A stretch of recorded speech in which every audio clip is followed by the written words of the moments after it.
To look at misconception number 2, we're going to go to the dictionary definition of stress. A state of mental or emotional strain or tension, with it so far,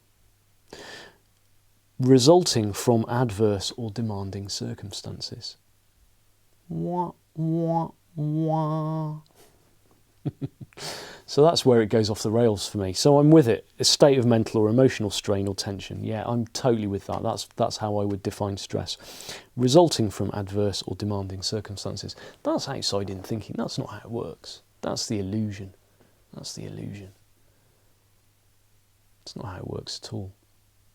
But because there's that definition, because that's the received wisdom, the way that manifests in life is that we have things like the Holmes Rahe Stress Scale.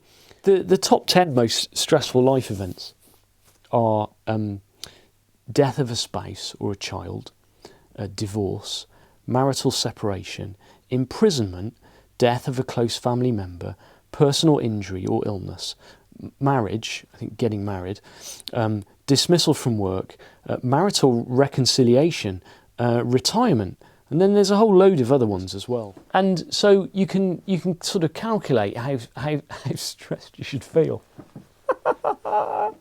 But it doesn't work like that at all. And I'm so glad that they said correlation. So the answer's right there in it. They keep talking about correlation. Correlation is not causation. And when it comes to life events and the experience of stress, sure, there's a correlation, but there's a missing link. There's a middleman. There's a common theme,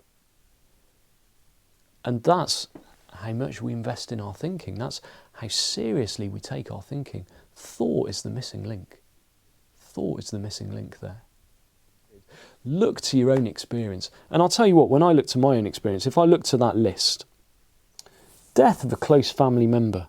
I mean, we've done a whole Wellbeing Wednesdays on grief, which you can look up and have a listen to if grief is something that you're up against at the moment. I had an experience of grief when my mum died that wasn't in the slightest bit stressful. Imprisonment. You'd think, yeah, my God, imprisonment, that must be stressful.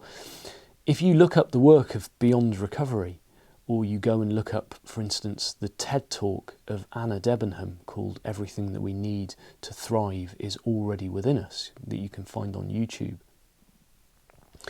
They work with prison inmates, and they help people to see their innate health in prison.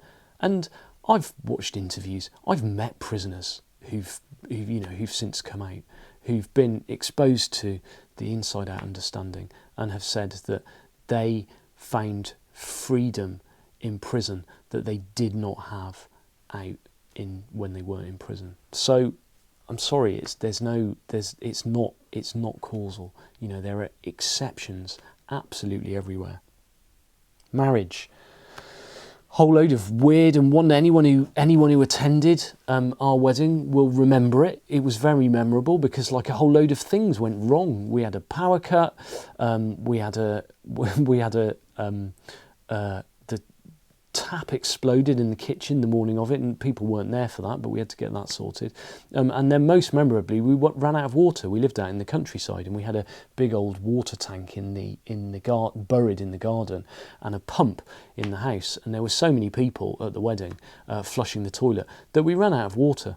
And so people had to go with buckets down to the local pub at the bottom of the road and bring back water. And it was absolutely brilliant. It was incredibly memorable, and all of the arranging of the wedding and everything, both me and my wife really enjoyed it, and we didn't find it stressful at all. So again, just look to your own experience. Look to your own experience of these things that are supposed to be stressful, and do you really find them stressful? Or is it just that when you have stressful thinking about those things that you have the experience of stress?